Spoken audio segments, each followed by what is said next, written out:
అన్నం తినేస్తే ఈశ్వరుడు సంతోషించేస్తాడండి, ఈశ్వరుడికి అన్నీ పెట్టేసినట్టే. నేను అన్నీ తినేసినట్టేనండి ఆయన అనలేదు, ఈశ్వరుడికి అన్నీ పెట్టేసినట్టేనండి. నాకు ఆ మాట చమత్కారంగా అనిపించి నేను అన్నాను, ఈశ్వరుడికి అన్నీ పెట్టేసినట్టు ఎలా అవుతుందండి? ఎన్ని పెట్టినా ఆఖరణ పెరిగి పెడతాం కదా. ఒకటికి పెట్టకుండా తినేవాడు ఆ ఊళ్ళో ఎవరు లేక నాకు చేతులకి ఆభరణాలు మంచి కంకణాలు వేసుకునేవాడు, కంఠానికి హారాలు వేసుకునేవాడు ఆ ఊళ్ళో ఎవరు ఉండట. అంటే అందరూ ఐశ్వర్యంతో, గుణములతోటి, ధర్మంతో శోభితున్నటువంటి వాళ్ళు. స్వకర్మ నిరతానిత్యం బ్రాహ్మణాని జితేంద్రియా అటువంటి పనులు చేయకూడదు. ఎంత అవసరమో అంతవరకు మాత్రమే వాడుకోగలిగినటువంటి ప్రజ్ఞకి కౌశలమని పేరు.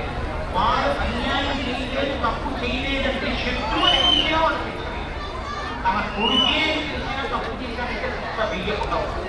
అటువంటి ధర్మాత్ములైనటువంటి మంత్రులు అయోధ్యాధిపతి అయినటువంటి దశరథ మహారాజు గారి